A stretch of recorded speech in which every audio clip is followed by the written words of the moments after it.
And we'll discuss today about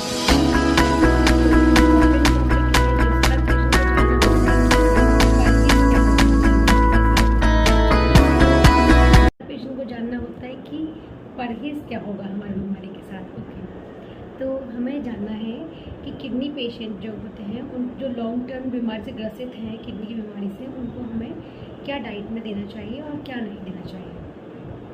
so first and foremost thing is नमक। नमक हमें kidney patients को कम से कम मात्रा में देना होता है।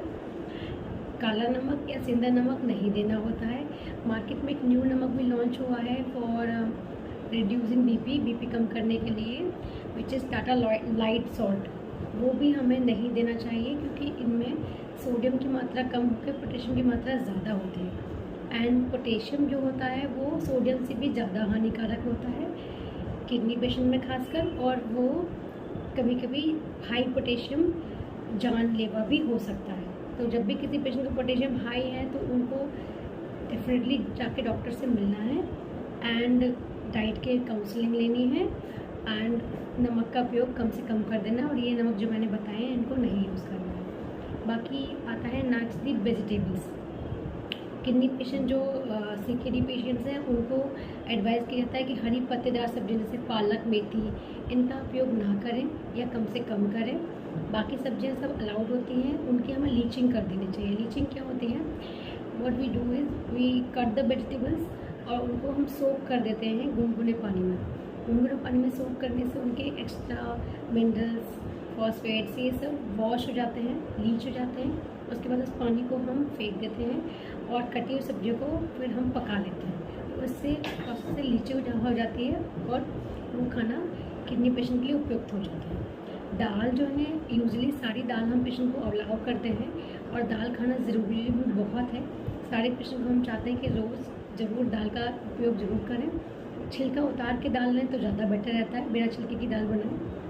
लेकिन सिर्फ यूजुअली पेशेंट क्या करते हैं कि सिर्फ एक ही दाल खा रहे थे, मूंग की दाल, और कोई दाल नहीं खा रहे होते हैं, सिर्फ मूंग की दाल और रोटी ही खा रहे थे, तड़का भी नहीं लगाते हैं।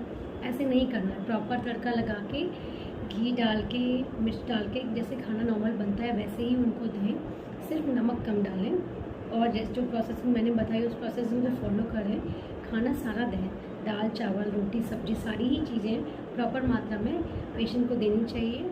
इवन दूध, दही भी देने चाहिए और कोशिश करनी चाहिए कि लिक्विड की मात्रा पेशेंट के अंदर कम जाए। अगर पेशेंट को स्वेलिंग भी आती है तो, पर पेशेंट को स्वेलिंग नहीं है तो 1 to 1.5 लीटर फ्लूइड या लिक्विड का अमाउंट वो रोज़ ले सकते हैं। अगर स्वेलिंग है तो हम एडवाइस करते हैं कि कम से कम फ्लूइड लें, फिर भी 750 ml ऑफ फ्लूइड अलाउड होता है।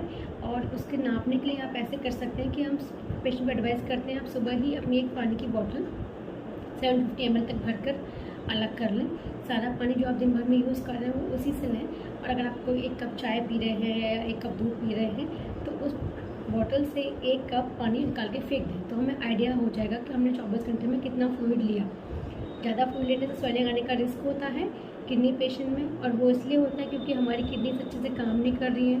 तो वो सारा जो फ्लूइड इंटेक हम ले रहे हैं वो किडनी निकाल नहीं पा रही। नॉर्मली सारा एक्स्ट्रा फ्लूइड हम जो लेते हैं किडनी पेशाब बना के निकाल देती है, बट किडनी पेशेंट में ये प्रॉब्लम आती है। तो हम उनको एडवाइस करते हैं कि फ्लूइड का नाप बनाएं और अपने स्वेलिंग का ध्यान रखें। अगर स्वेलिंग वेट रोज़ थोड़ा बढ़ रहा है और स्वेलिंग बढ़ते जा रही है तो इसका मतलब आप जो फ्लूइड ले रहे हैं वो ज़्यादा है, उसकी मात्रा हमें कम करनी चाहिए और डॉक्टर से मिलकर सलाह